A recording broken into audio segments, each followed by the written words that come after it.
நம்முடைய ஜமாத்தை சார்ந்தவர்கள் ஒரு பள்ளியை நிர்மாணிக்கிறோம் என்றால் ஏன் நிர்மாணிக்கிறோம்?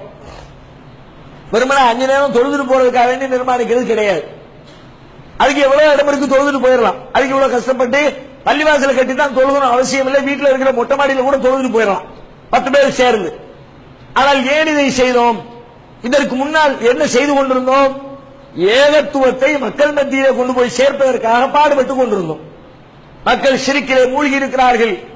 நாளை நிரந்தர நரகத்திலே கொண்டு போய் அவர்களை தள்ளுகிற பெரும் பாவத்திலே தம்மையும் அறியாமல் வீழ்ந்து கிடக்கிறார்கள். அவர்களை அந்த பாவத்திலிருந்து விடுதலை பெற செய்வதற்கான நம்முடைய பிரச்சாரத்தை நடத்தி கொண்டிருந்தோம்.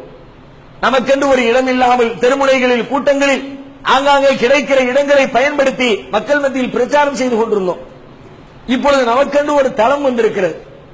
இது போன்ற தளம் வந்தால் என்ன நிலை ஏற்படும் தெரியுமா? ஆரம்பத்தில் வீரியத்தோடு இருந்த பல பேர் அவர்களுக்கு என்று அவர்களுடைய பகுதியில் ஒரு பள்ளிவாசல் வந்தவுடனே அவர்கள் காணாமல் போய்விட்டார்கள். அவங்களுடைய வேலையெல்லாம் எப்படி ஆயிருக்குன்னு கேட்டா, அந்த பள்ளிவாசலுக்கு பெயிண்ட் அடிக்கிறது, பள்ளிவாசலுக்கு கரண்ட் பில் கட்டுறது, பள்ளிவாசல் வேலை பார்க்கிறவங்களுக்கு சம்பளம் கொடுக்கிறது, பள்ளிவாசலோடு அவர்களுடைய எல்லா உழைப்பும் முடிந்து போகிறது. இந்த பள்ளியை பயன்படுத்தி இன்னும் அதிகமான நன்மைகளை சேர்க்க வேண்டும் என்ற எண்ணம் இல்லாமல் பிரச்சாரத்தை விட்டு அவர்கள் ஒதுங்கி விடுகிற காட்சிகளை வரலாற்றிலே நிறைய பார்த்திருக்கிறோம். பள்ளியா பிரச்சாரமா என்று கேட்டால் பிரச்சாரம் தான் முக்கியம். அதனை செய்வதற்கான துணை சாதனமாகத்தான் இந்த பள்ளி பயன்பட வேண்டுமே தவிர எந்த பிரச்சாரமும் செய்ய மாட்டோம், எந்த நல்ல காரியமும் செய்ய மாட்டோம்.